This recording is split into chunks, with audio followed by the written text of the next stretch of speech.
is it that even when we know something is good for us and really works, it's still hard to do it? In this video, I want to share with you 5 common reasons people who are serious about learning their instrument still don't do mental practice, and give you some strategies to overcome them. I'm Dr. Kate Boyd. I'm a pianist and a university professor, and I created ThePianoProf as a place where I can help you take your piano playing to the next level. I've been teaching these concepts for over 20 years, and this is where I'm sharing some of my best strategies. So let's get right to it. In my previous video, I gave you some tips on getting started with mental practice. You can watch that video by clicking on the link right up there in the corner. I'm going to be honest with you. When my students first learn about mental practice in a lesson, they often get really excited about discovering this new superpower, and by the end of their lesson, they're eager to go try it out on their own. But more often than not, a strange thing happens by the time they come back for their next lesson. When I ask them how their mental practice went that week, they usually will look a little sheepish and admit to me that they didn't end up doing it. That exact same thing happens to me too. Sometimes I plan to do mental practice, but then when I'm practicing and it comes time to do it as I'd planned, I skip right over it.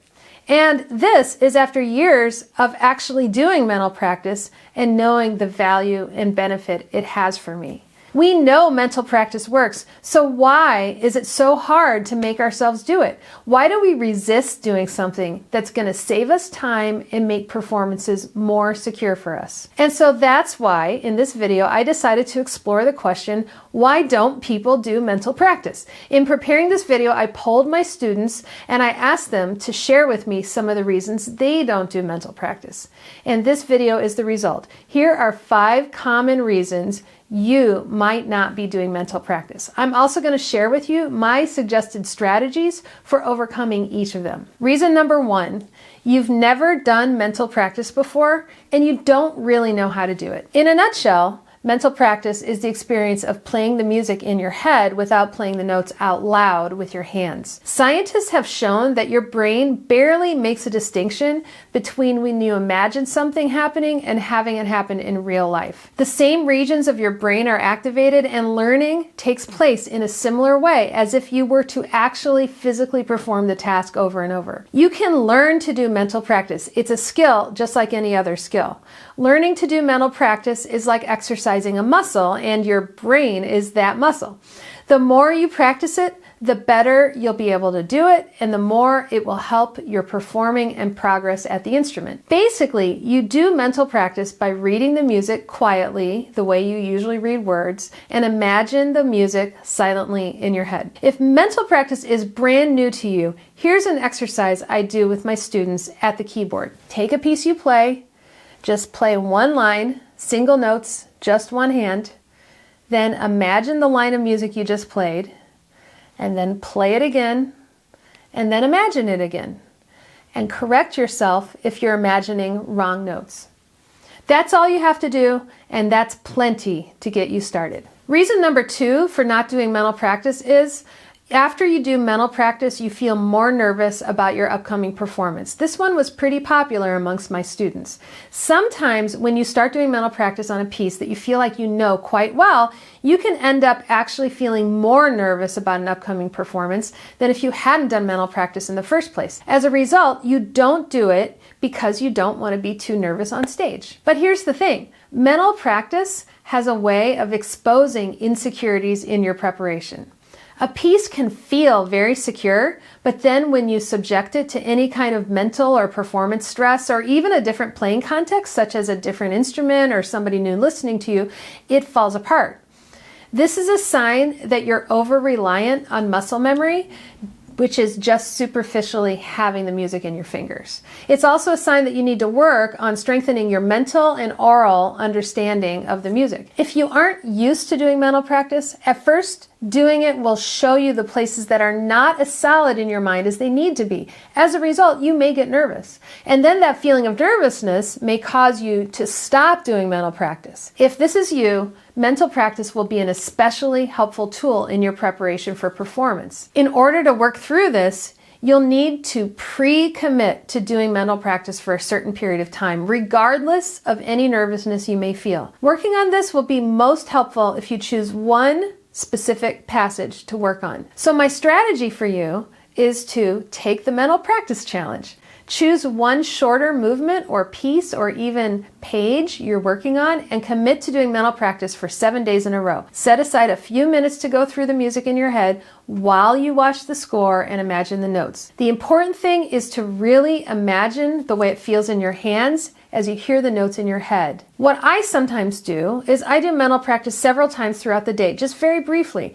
It's sort of like when you're memorizing vocabulary words for language tests. Frequent, brief exposure will be very effective. At first, it may be challenging and scary, but commit to doing it daily and you may start to feel that you're able to feel the music in your fingers, even though you're not moving them, and that you'll start to gain confidence. I find that mental practice is one of the best antidotes to nerves. As you build a stronger mental picture of your piece in your head, the nervousness about your upcoming performance should start to dissipate. The third reason you don't do mental practice is you work on technical stuff first, and then you run out of practice time.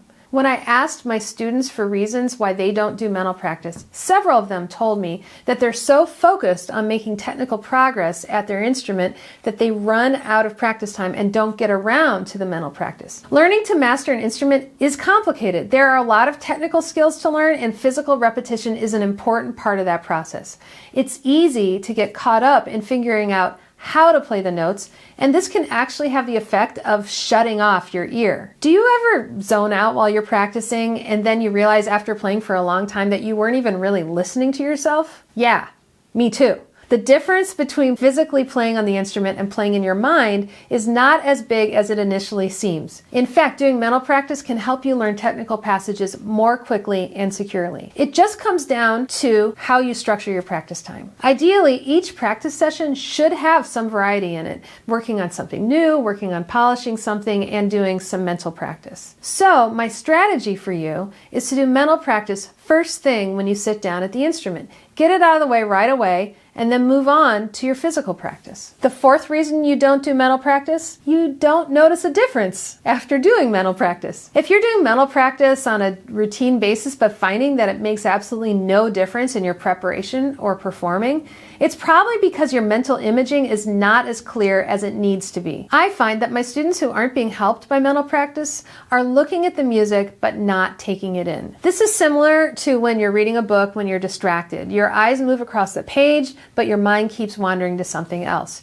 You may have to reread a page several times in order to absorb the meaning. I know this happens to me with reading when I'm in a particularly busy part of the semester. It's just very difficult to focus and concentrate on reading. Similarly, for mental practice, you can move your eyes over the page and see the notes sequentially, but if you're not focusing, you won't actually experience the mental benefits. My strategy for addressing this includes the following 3 things. First, make sure you're in a place with no distractions. Don't try to multitask, shut everything else down, including your phone. Second, take 5 slow, deep breaths before starting to center yourself and to signal to yourself that you are about to focus deeply. And then decide ahead of time exactly how long you're going to do mental practice. I suggest starting with about 5 minutes and then building up from there. Over a period of 2 weeks, work your way up to 10 minutes and then eventually to 15, which is a good place to stay. While sitting at the piano, look at your music and imagine a single phrase significantly under tempo. The focus here is making sure that you can hear each note or vertical chord in your mind's ear before continuing.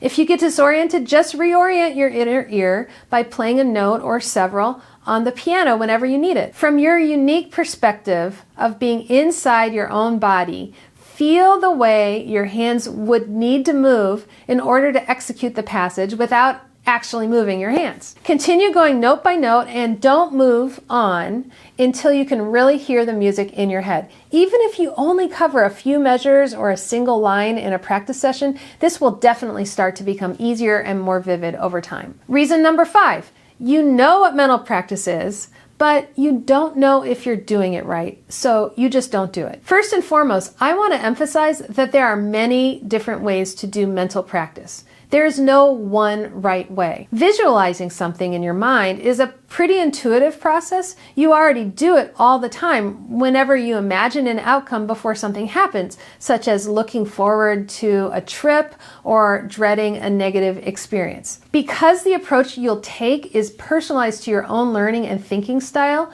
mental practice actually turns out to not be that difficult once you get the hang of it and start to feel a little more confident about it. Sometimes a skill that's not reflected outwardly in the world through sound or physical motion can be a little bit confusing. If all this activity is supposed to take place in the head, how can you know you're doing it right? And no teacher like me can crawl inside your head and check if you're doing it right. But here's some food for thought. One of the classic ways we subconsciously resist change is to tell ourselves, I don't know.